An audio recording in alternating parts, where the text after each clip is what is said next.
The realm, while held under the power of the mad god Oryx, it still had some peace to it, for thousands of years. But deep down, there was an even greater evil, one which proved a significant threat to all who dwell in the realm. A peculiar dwarf was mining in the Crystal Cavern with his friends.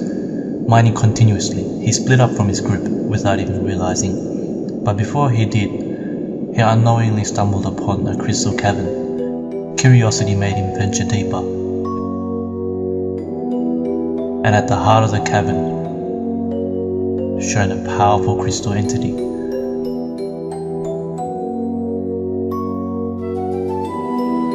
The crystal said, driven by greed, the dwarf betrayed his peaceful brethren, who are the enemies of the crystal, and became the fearsome keeper, and raised an army with crystal towers to take over the realm.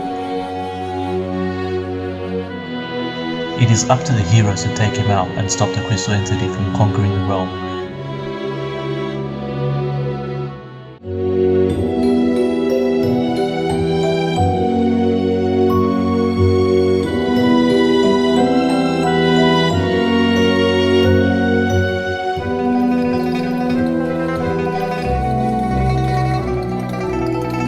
Hello guys, Hyeperion here, back with another video, and today's one is going to be about the two new items that are recently released, the Keychain Cutlass and the Crystal Key. Before we break down these items, I'll do a quick cover on a new event boss which has come out, which is called the Keeper. The Keeper. Straight off the bat, I'll tell you that this boss is extremely annoying. I don't know about you, but my biggest fear will be adding confusion to the Godlands, which this boss has. So how does one find this annoyance? Well, unlike the usual random encounters, this boss will appear twice in each realm's lifetime, once after you kill all Cyclops gods, and again after you kill all Ents. But it's not as simple as just that, because once you kill those quests, 5 towers spawn, and they are quite dangerous, because they are crystal enemies from the Crystal Cavern, which I don't really like. They brought the 5 million insta-pops in that dungeon into a realm, which usually have a lot of inexperienced players. It's still a pain even to veterans, although a Mystic can handle this easily, stasising everything. Anyways, you have to kill all the towers, then the quest will pop up. You will see the text, and that's when the Keeper comes in. He always spawns in Godlands, which I think was intentional, adding a bit more challenge to it. So now for the Keeper fight. In the first phase, he runs around erratically, like very randomly, at a pretty fast speed, being really hard to hit, and spams moderately high damage quiet shots. So the boss can be stunned here and slowed, but with him moving around so fast and spamming quiets, it's a hard task. The second phase, the boss goes stationary. Now it's easy to hit, right? Not really when he spits out a constant 500 keys with confused shots in between. This phase can easily kill you. It shreds, but there is an opening which you can circle in, but there's still confused shots in there. And for the last phase, he slows everyone near it at first. He moves a little more and less violently, as in he moves faster but then slower, but at least this time you don't have to worry about damage too much. It does shoot out weak confused shots, but yeah, it's a bit easier to hit him. Once the Keeper dies, he will currently drop a guaranteed crystal fragment, which you combine to make an item I'll talk about later. He also drops the encounter whites, as you can see my weirdly lucky guildie got an Ogma on this one. He also has a chance to drop the new sword, which I'll also cover later. Anyways, he spawns 8 portals which can randomly either be Thicket, Shadows, Lost Halls, Nests, or Lair of Draconis. I personally like this a lot. Lods and Thickets are a pain to farm otherwise, so seeing Keeper come occasionally is nice instead of a chest event. So now that we covered the new Keeper, let's take a look at the new items he brings with him. First up, the Keychain Cutlass. This is a unique new white bag which drops on the Keeper. Here's a little over edit of me getting this item. It's amazing when it's bad, it's uneasy. I wouldn't have it another way. There's no other way. When it hurts like this,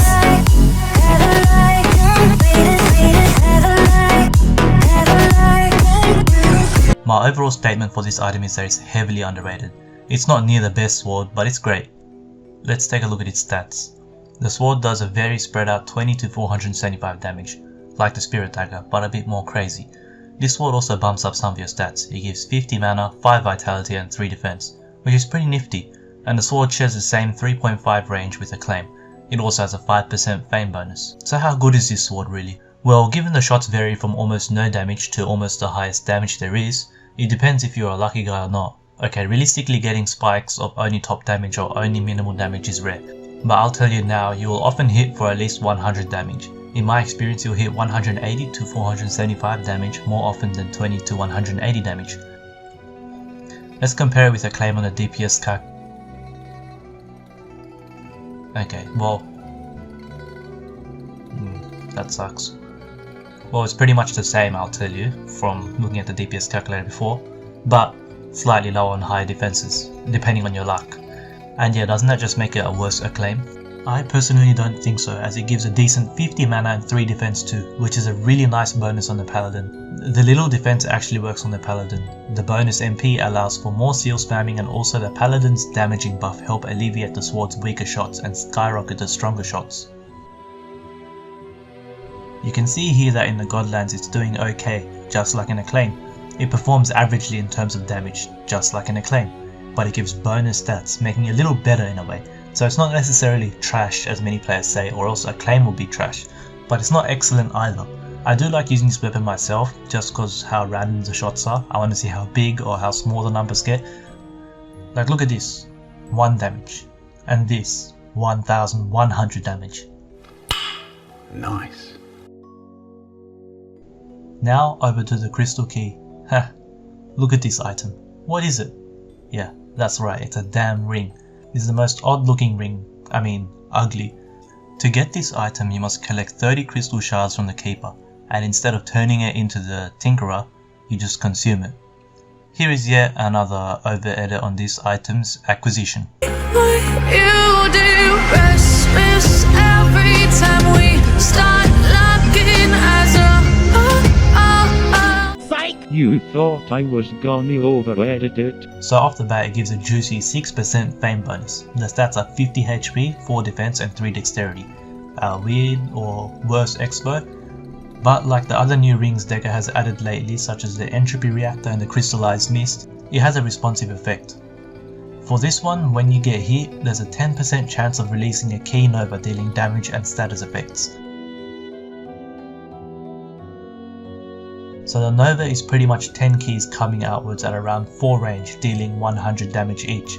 Each shot also slows and exposes the enemy, which is a pretty cool effect on paper. You can say it's niche, yeah, but when it kicks in it's nice because slow and expose are never really useless. I'm sure you've probably figured out by now that this ring fits well with rushing. No, not Lost Halls or so, but like Abyss and Snake, where you can slow enemies chasing you. Not that it matters in Snake when you can absolutely clamp the snakes. The explosion radius isn't much, so I wouldn't see this ring be viable for ranged classes, as you probably won't debuff anything when it activates.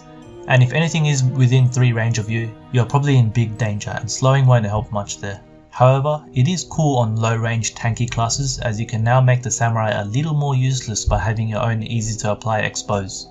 For this ring, I say it also fits well on paladin like the sword does, maybe knight too. But it isn't as beneficial to the knight, as it doesn't need much defense, but paladin has decent tanking capabilities and can make use of the 3 defense. While compared to most untiered rings it falls behind, I can say it's as good as the Expo, if not a little better.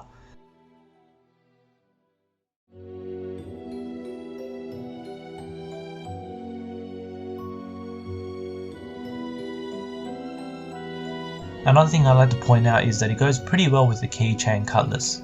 Having both give you 50 HP, 50 MP, 7 defense, 3 dexterity and 3 vitality. Think of it as an acclaim with a ring with those stats. Seems pretty decent, so yeah. Do take note that these items aren't too hard to get, and not every new item has to be a reskin crown or omni.